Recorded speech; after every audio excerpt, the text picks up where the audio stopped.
What's going on, guys? I'm Kurt from the Canadian death metal band CRYOPHILIC, and today I want to talk to you about my Ibanez RG2228. This is the guitar that launched me into the extreme realm, and I got a few cool stories about this guitar. So the year was about 2008, 2009. I used to sing and play guitar in this band called That Boy Ain't Right. I show up for rehearsal one day, and my guitar player, he puts his guitar case down on the couch, and he's like, "Open it up, check this out." So I open up the case, and he's got this 8-string agile guitar. And we were playing 7 strings at the time, so this thing was gigantic and foreign to me. And he surprised me with it. It was pretty cool. The next day, him and I drove all around the greater Toronto area trying to find me an 8-string guitar. We ended up in some small guitar shop in Toronto. This bad boy was hanging up on the rack. Looked like it hadn't been touched in about a year. It was covered in dust. The fretboard was all dried out. I took it off the rack, slapped it on the counter, put down my Visa, said, "Give me this fucking guitar." Very next day, we were going to do a writing session down at the rehearsal space. On the way there, I got into a car accident with this guitar in the trunk of my car. I rear-ended somebody, somebody rear-ended me. My glasses flew off my face, my hat was out the window. I go down to the back of the car, I couldn't open the trunk. This guitar was stuck in the goddamn trunk. So I get out a tie iron, I reef the trunk open, get my guitar out. Another story about this guitar and how much of a stoner I am. I used to go to my buddy's house and we'd drink coffee, smoke blunts. I'd bring my guitar with me no matter where I went, it was always with me.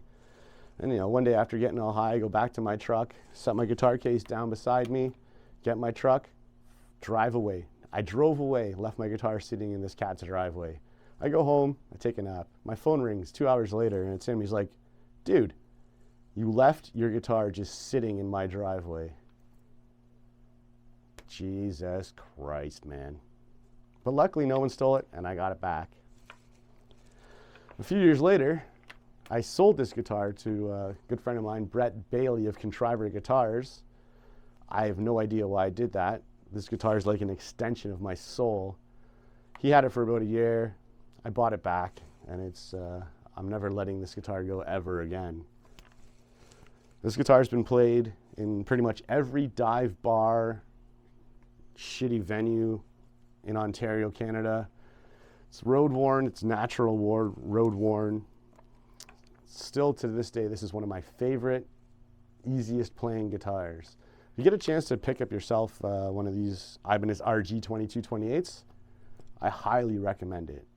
One of Ibanez's best 8-string production model guitars. They don't even make it anymore, which is a shame, but they should. On this guitar, she's been through a lot. Over the years, I've replaced the nut, I've replaced the bridge. Different pieces on the bridge have had to be replaced. I like high-end, nice guitars, but I'm not very gentle with any of my stuff. My guitars get toured, they get thrown around, they get rocked out on stage. I don't mind chips and dents on my guitars. I like it, a little rough, just like me. Adds character. Another story about this guitar. I show up to rehearsal for CRYOPHILIC one day, get out of the car, walking up to the jam space. The hinges on the case, they were faulty. They open up. This guitar falls face down in the mud. Face down, out of the guitar case. Shit happens.